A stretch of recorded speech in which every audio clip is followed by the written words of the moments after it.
Welcome to Inside the China Room, a show within the Ginger River Radio podcast series and your go-to podcast for anything about the Chinese current events.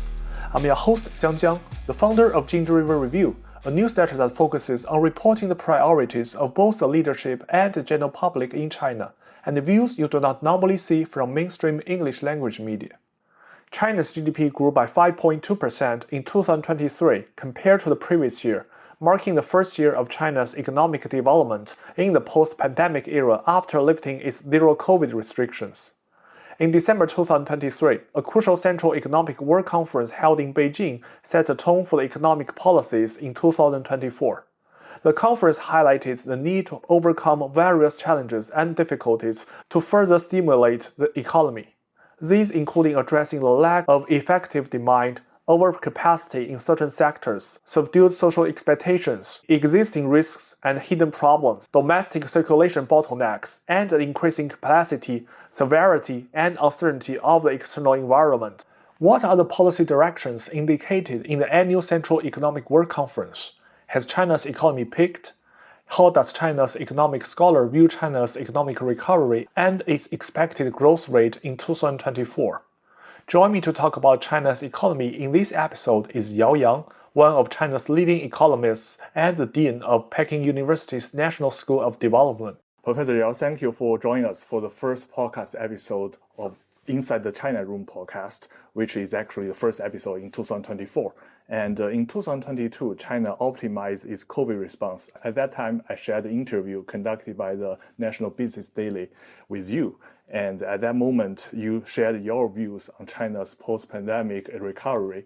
Now 1 year has passed. That interview actually at that moment gained lots of popularity among our newsletter readers. And a year had passed, the Chinese government has just released its GDP growth in 2023, which is 5.2%, surpassing the annual target. And conference was also held, and it has set the tone for the policies for 2024. Right. You are the top economist in China. You have been a very impactful policymakers. And you said in a recent interview with the Hongxin News that to understand the trends in China's economy, one must grasp the underlying logic behind the government policy decisions. China's economy is currently undergoing an adjustment period to address the excessive commercialization and financialization in certain industries. So could you first elaborate for overseas audiences about the major specific issues China needs to address during the adjustment period, and how does understanding this adjustment period assist in predicting the trajectory of China's economic policies? Well, first of all, I would say that 5.2 growth rate is a very respectable growth rate. It actually beats many predictions that China's economy would grow by like 4.5%, right? So I would say that's a great achievement, particularly in the periods of adjustments. You asked me the question, what kind of adjustment China is doing? In the last 45 years, China has achieved a lot through economic reform and opening to the outside world. No one has any doubt about marketization reform. But we have to also admit, together with marketization, there have been a lot of problems that have been created. And in this period of adjustment, we have to correct many of those problems. For example, corruption. Corruption is with widespread. President Xi Jinping has been determined to eradicate corruption in the Chinese society. I mean, corruption is a cancer in any society. In China, of course, we cannot tolerate on that. Right? Then, second, too much commercialization in some sectors, particularly, say, in the educational sector.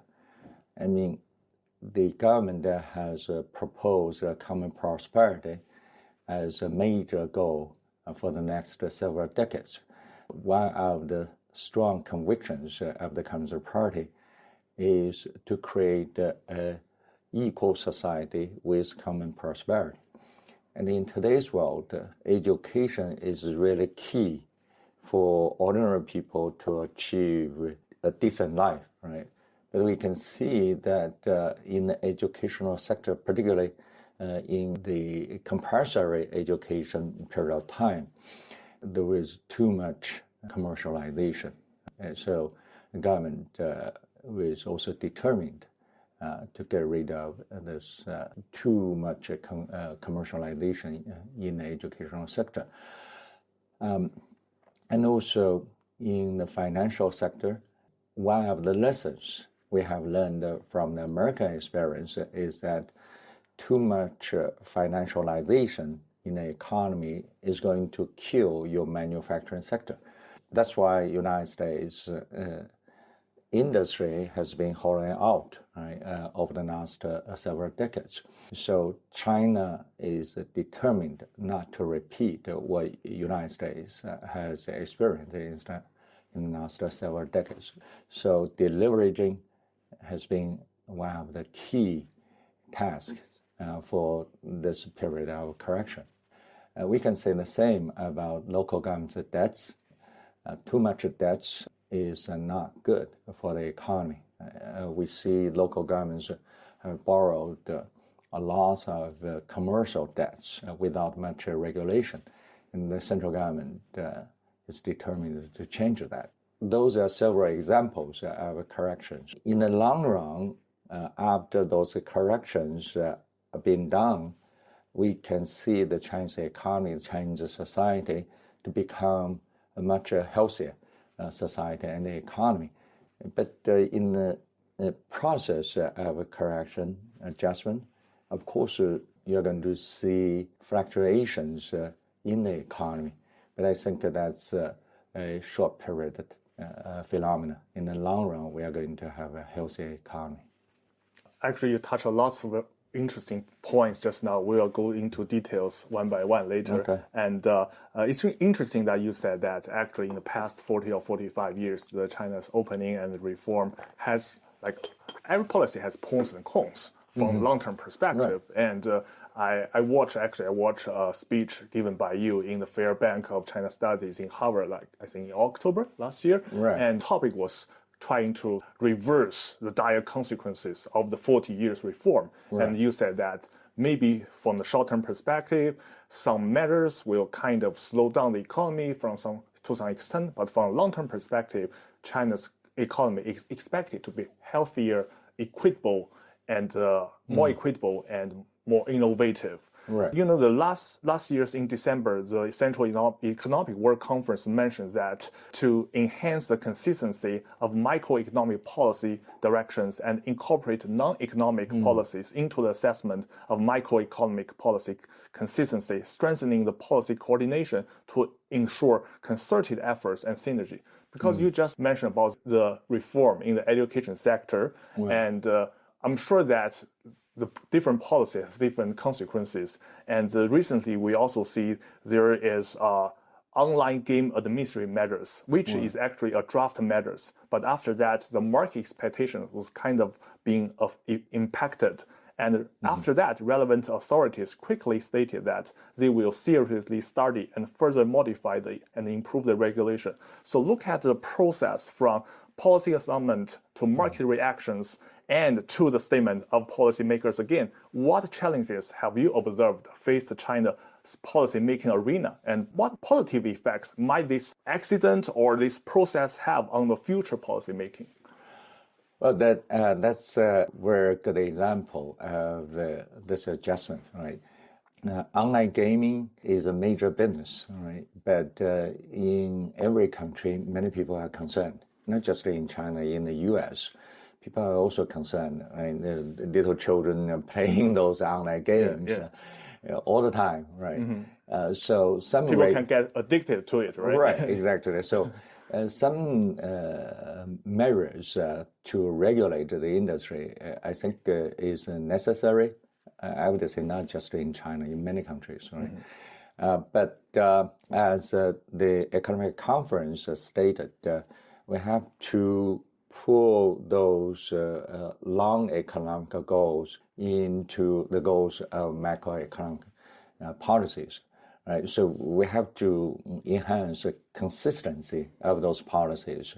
This doesn't mean that we are not going to do those adjustments, but we're going to bring those adjustments into economic policy. I think there are also pros and cons.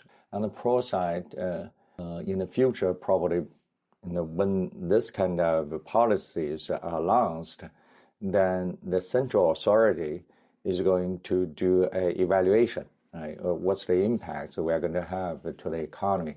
That's the pro side. But there is a con side, is that how do you strike a balance between economic goals and the non-economic goals?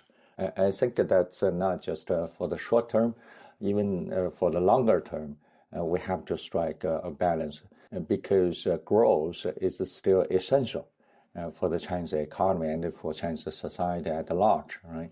But in the meantime, we have to do those adjustments, right? I think here the method is very important. How you conduct those adjustments is quite important. Luckily, we have seen the government has become aware of this issue, and the government is trying to strike a delicate balance. Yeah, I'm sure the government didn't expect that market reaction before it released that policy. Actually, it's just a draft version. It's not a decision. It's a policy hoping to know the related parties' attitudes and opinions on that. Then it's going to optimize that. But maybe due to various factors, the market react too much to this, right? And according to your knowledge, because you are impactful, these policy makers, do you think that relative parties... Not policy maker, you're just a professor. And do you think that like the companies, the game companies, they are involved in the process of making these policies very closely with the government? To my limited knowledge, those companies are closely working with the government in regulations. Usually, the government also consult those companies. Right? As you said, probably the market overreacted.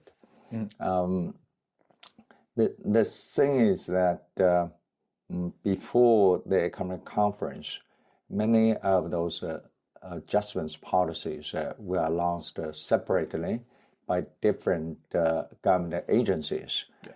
I don't think that was the right way to do this. We should have a central authority to do the coordination and the evaluation. Right? That's why we have been seeing President Xi Jinping calling for more coordination within the government. Right? So hopefully in the future, we're going to see more coordination. Sure. And another interesting phrases from the Central Economic Work Conference is that 先立后破, we can say that, which means establish the new before abolishing the old. And actually, that phrase also raised a significant attention to overseas readers as a new buzzword. According to my knowledge, it was first mentioned by the central government during a political bureau meeting in July 2021, when China faced a challenge between decarbonization and power generation. We know that China always tries to strike balance between different policies. And how would you interpret the principle of 先立后破 in the Economic Work Conference? Could you provide an example for overseas audience to understand this phrase? Well, my understanding is this 先立 to establish a new is to stabilize economic growth because economic recovery has not met expectations. I would say China's potential growth rate is still around 5.5. But if you do an average of the last several years, the average was well below 5%, right? So there's still much room for China to catch up. So growth is going to be the cornerstone of this year's government policy, right? And so that's 先立 establish the new. 后破 to abolish the old. My understanding is to proceed carefully on some of the reforms. For example, local government debts. Okay, the original plan was to have a major reform of local government debts in trying to solve this problem. But solving this problem is going to take a lot of energy, and probably is going to slow down local government spending. Yeah. Right. But that's going to affect the economic growth on the negative side, right? So my prediction is that the government is going to move more slowly on that front. So can we see that, well, growth is much more a priority comparing to abolishing some old modes, because it takes time and it's going to create some more difficulties for the local government. Exactly. Okay. And we know that the real estate sector is also currently a challenging aspect of China's economic transitions. There are lots of discussions in overseas medias on that. And over the past months, China has introduced a series of policies to optimize the situation.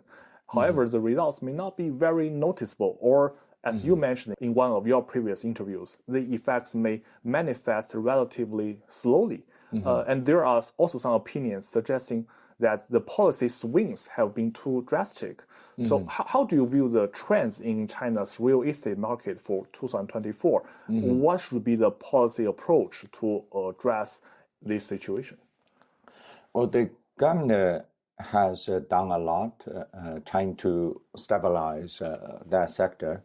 For example, 保交楼, and to collect the funds to finish the unfinished projects, and also to open up the credit market to various the developers. I think the government policies are on the right track. The situation today is that home buyers are quite reluctant to buy new homes. My interpretation is that most people still expect the prices to come down. And this price adjustment has not reached the bottom. I mean, over the last 3 years. In their opinion, their expectation, right? In home buyers' opinion, right? And because over the last 3 years, sales has been declining by 15% to 20% each year, but we don't see much drop of prices. That's not normal, right? Right? So that's why people have this rational expectation. Prices should come down much more. I think one of the problems in the housing sector is this conflict of interest between local governments and the central government. And the central government has been always stressing regulating the market and keep housing prices low. But for local government, I mean, their rationale is... It's part of their revenue, right? Yeah, to have a higher and higher housing prices, right? So there is a conflict. So we can still see some local governments don't allow real estate developers to lower the prices. Right? They still want to keep high prices so they can maintain higher revenues. Right? But in order to stabilize that sector, we have to see prices to come down sufficiently. Right? So hopefully this year we are going to see, the prices hit the bottom, and finally people say, oh, it's time to buy new homes. And many people say, oh, China already has enough houses or apartments. I don't think so. On average, of course, we have enough. We per capita living space in China is even higher than in Japan, right? But China has this structural shortage. People are still moving from the countryside to cities and moving between cities, right? So though in those first tier, second tier cities, this is still a huge demand for homes, right?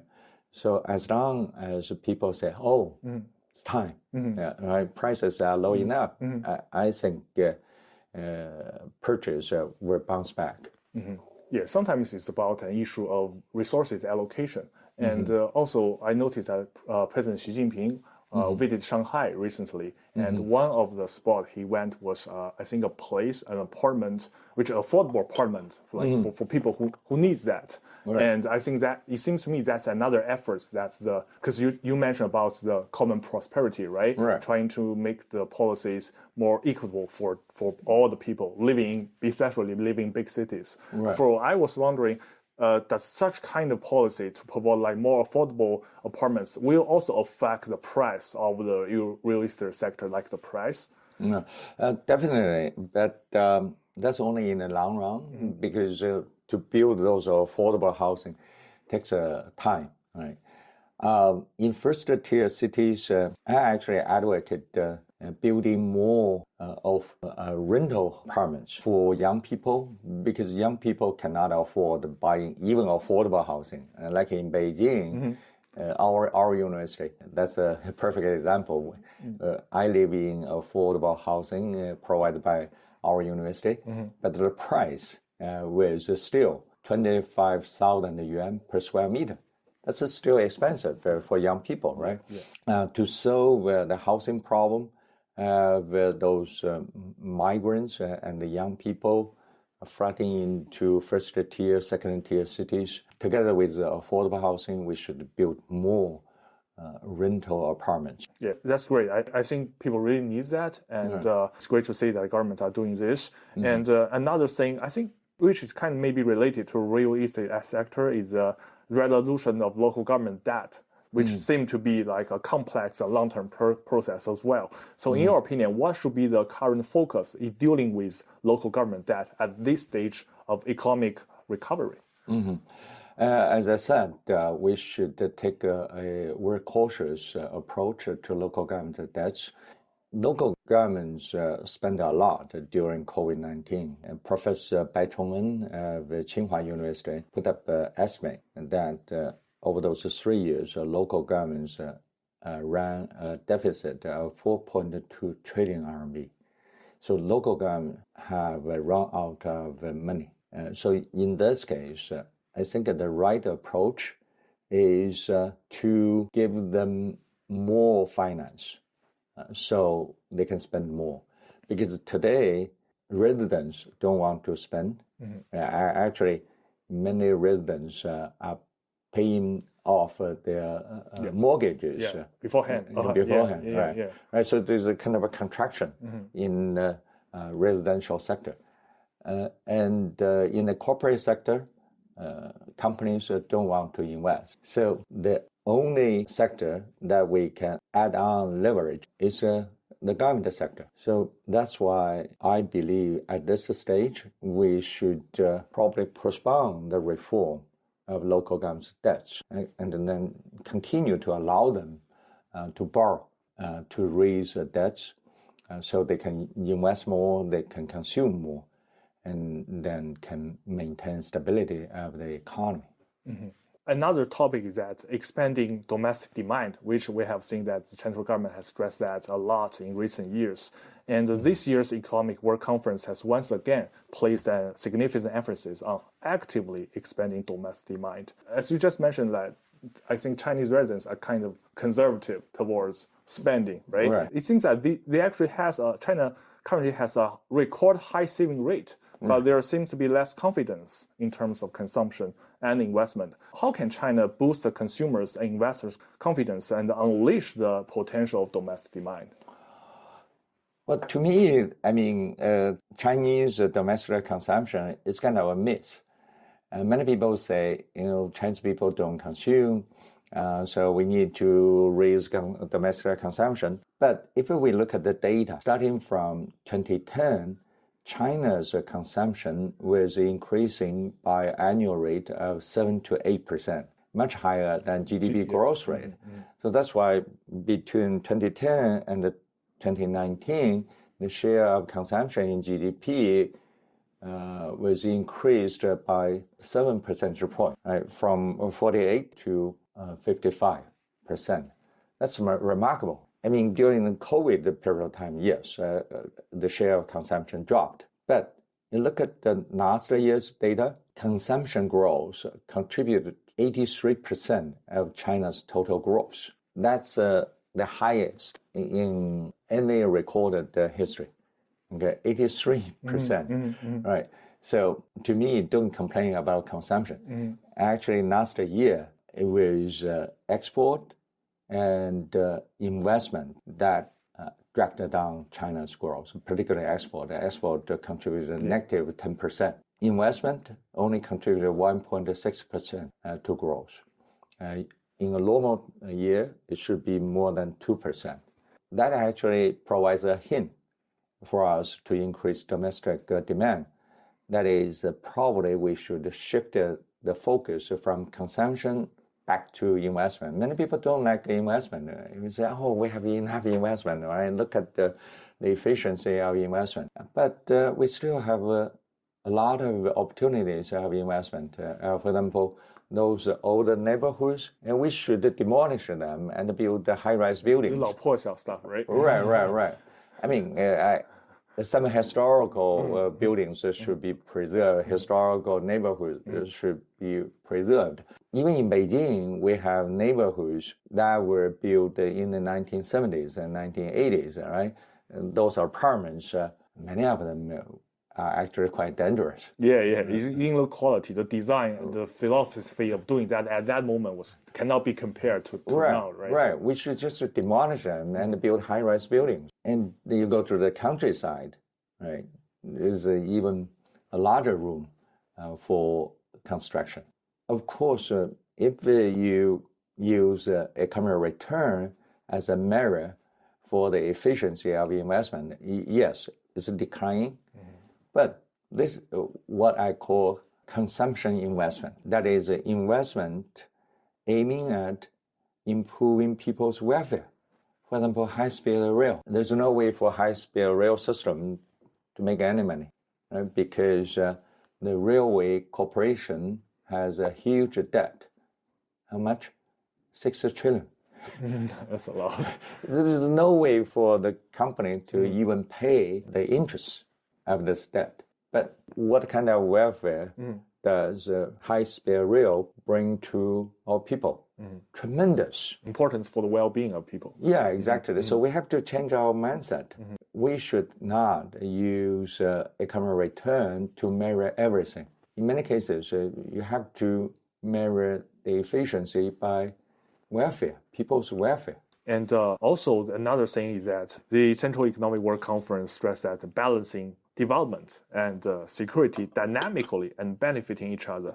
Actually, in the past years, there are some different events that actually make some international investors being a little bit more cautious about investing in China. Maybe not just about their predictions or expectations about China's growth, but also about the security policies. And do you think there has been a change of further clarification in central government's perspective on the relationship between development and security when we see these sentence expressions in the Central Economic Work Conference? And how should people such as international investors understand China's view on the relationship between development and security in their decision-making process for investing in China?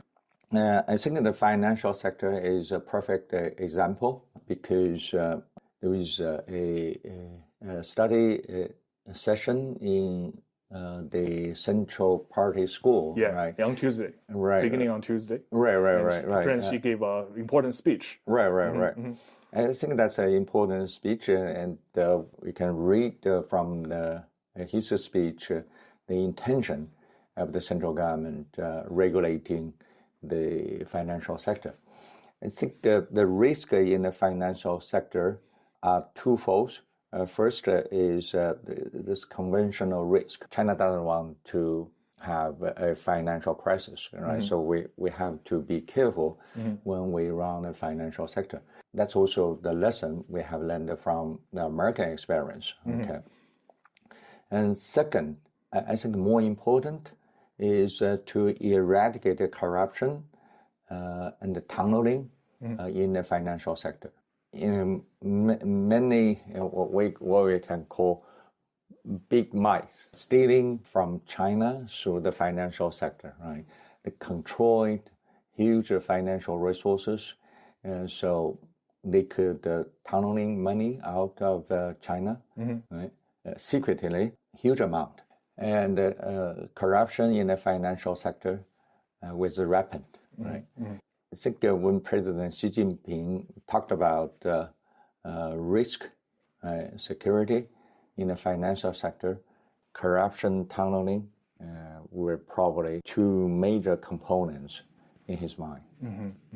Yeah, actually, that reminds me of a recent documentary series published by the China Media Group, which is called 持续发力纵深推进. And in the fourth episode, there is a special case about top financial officials. I think he's the former deputy governor of the China Central Bank. And there are some like quiet corruption, or we call it new type of corruption, which is kind of bad. And the conference just mentioned on Tuesday emphasized the good moral or the behavior of different officials, and emphasized the importance of behave correctly. And also it mentioned about the risk. Because since you brought up this, I was wondering what was your read about the Tuesday's meetings. I think in the meetings it's emphasized, as you just mentioned, that China's financial sector is different from the Western world. And I believe the 2008 financial crisis actually gave lots of lessons, not only to American policymakers, but also to the people in China.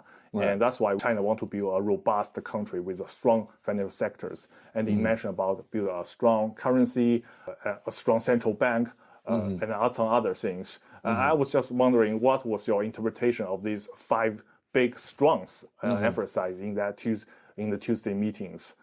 Well, that's definitely the goals for China's financial regulations. Right? As I said, over-financialization in the U.S. has quite a detrimental effects on the American economy. Right? So China is determined to avoid that. Right? So you can read from the Tuesday speech that China wants to build a resilient financial sector that serves the real economy. That's the purpose. I mean, financial sector cannot be a self-contained sector that makes money inside itself, right? You have to serve the real economy. That's probably is going to be the trajectory of financial development in China. But of course, there are a lot of details we have to decide. For example, what's the role of the capital market? When we think about the serving the real economy, and banks are more important, right, to provide the working capital. But if you want to do innovation, the capital market is more important, because the banks are not going to take the risk to finance innovation, right? The capital market has to take that role. So how to develop a sound capital market provides enough finance and encouragement to innovation, but in the meantime, to contain risk, and also to get rid of rampant corruption. I think that's the new task.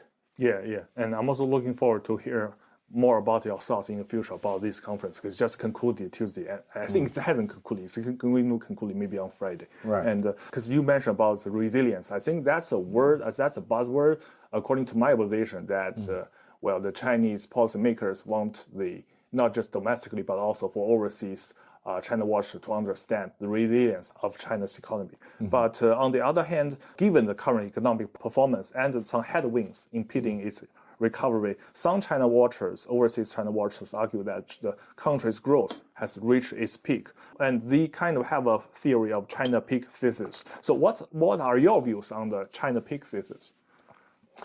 Well, I also read some commentaries, articles, like in New York Times. Some of those articles bear, to me, funny titles. For example, one of them had the title, "How do we manage China's decline?" They use decline, not even recession, decline, which means, China is on the trajectory of the long-term decline. I was laughing. Yeah, that's a significant difference, right? It means that the economy is contracting. Yeah, many Americans, because of this competition with China, really wants China to decline.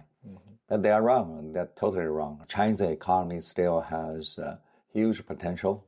As I said, the potential growth rate is still around 5.5.